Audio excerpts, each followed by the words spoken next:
Salut à tous, ravi de vous retrouver sur canalturf.com dans cette émission Direct Course pour évoquer ce programme du samedi 17 janvier. Le Quintet se tiendra sur l'hippodrome de Paris-Vincennes, il s'agira du Prix de Granville.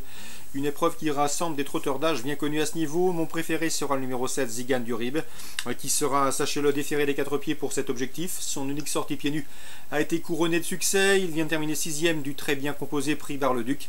Ici, dans ce lot, il affronte des adversaires à sa portée, c'est ma base. Ensuite, le numéro 12, Unis de Guez, qui après 2 sorties au trot monté, revient au sulky ici avec une belle chance de réussite. Elle qui retrouve également le parcours de son dernier succès. Le numéro 11, c'est tellement haut fort. Elle est confirmée dans les quintets. Elle compte déjà 3 victoires et 4 places en 11 tentatives dans les événements. Une confirmation est attendue. Elle devrait soigner ses stats dans ce genre de tournoi. Le numéro 2, également dans cette épreuve, Umberto de Nacre, qui collectionne les bons résultats à la faveur d'un bon parcours caché comme il les apprécie. Il devrait une nouvelle fois figurer à l'arrivée de cette rencontre.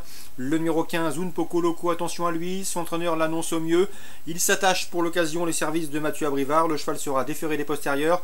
Il me semble en mesure de contrarier les plans des précédents cités. J'ai également retenu numéro 13, Hugo du Beauvoisin, qui possède en 1,12 et fraction, 1,12,7 pour être précis, le meilleur chrono du peloton sur le parcours qui nous intéresse. Ensuite le 7, Thomas Jeff, elle a réalisé un excellent meeting, déjà 3 victoires à son actif cet hiver, dont 2 obtenus au niveau Quintet Plus. Même si cette fois-ci le lot est plus relevé, je la pense capable de conserver une place. Même topo avec le numéro 1, Taifago Sax, un cheval somme toute assez régulier qui répète ses valeurs. Il me semble barré pour les toutes premières places, mais un excessite peut lui revenir. En cas de partant, attention numéro 6, Tabriz du Teillet, qui sait finir vite lorsqu'il bénéficie d'un bon parcours caché. On résume tout ça en chiffres: le 16, le 12, le 11, le 2, devant le 15, le 13, le 7 et le 1, le regret, le numéro 6, Tabriz du Teillet.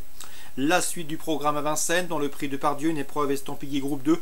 On fera confiance au 309 Bali du Léard, qui se plaît sous la selle et qui possède de sérieuses références. Elle compte déjà 4 victoires en 5 prestations. Son unique disqualification avait été enregistrée dans le Prix de Vincennes. Ici, malgré une distance courte et réduite, elle trouve l'occasion d'ajouter un nouveau succès à son séduisant palmarès. L'opposition sera emmenée par le 307, Blanchement Court, lauréate de son unique sortie autre montée. Attention également au 313, c'est Beauty Turgot.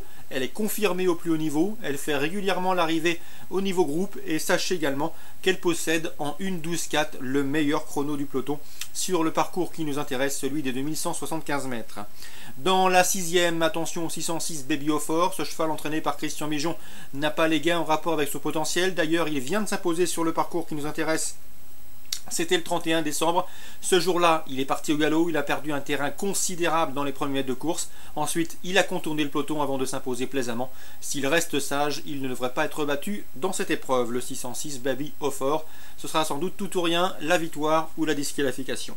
Dans la 8ème, une épreuve sous la selle, on reprendra en confiance le 808 Tonnerre de Retz, le 805 Sydney Durib et le 806 Triton de Corbery, respectivement affichés 1er, 2e et 3e d'une épreuve de même facture le 5 janvier.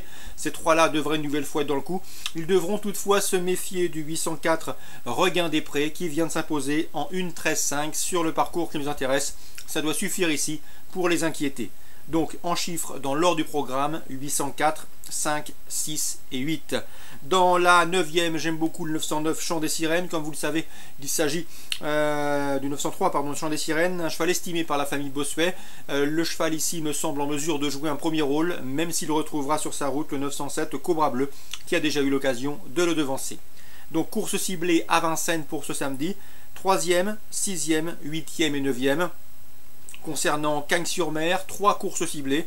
La première avec le 102 Topette Nocturne présenté par Jean-Pierre Gauvin, l'entourage est confiant. Le 103 Best Fouad qui possède des références et le 101 Garling Gary à la chance théorique évidente devrait se tailler la part du lion.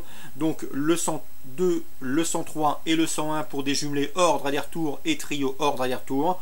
Dans la deuxième, le 201 Prince d'Almaty s'élance avec la confiance de son entraîneur Charles Gourdin. Le cheval effectue une petite rentrée mais il est prêt. Il a déjà bien fait sur ce genre de tracé. D'ailleurs il a gagné, si ma mémoire est bonne, sur le parcours qui nous intéresse. Il est au mieux et à mon avis l'opposition est dans ses cordes. C'est un choix prioritaire. Le 201 Prince d'Almaty. Chance prépondérante également avec le 402 Blue Panis qui entraîne 7 de valeur, décevrait s'il ne luttait pas pour le succès dans cette épreuve, d'autant que dans cette compétition réservée aux Gentleman Rider, il sera piloté par l'efficace Florent Guy.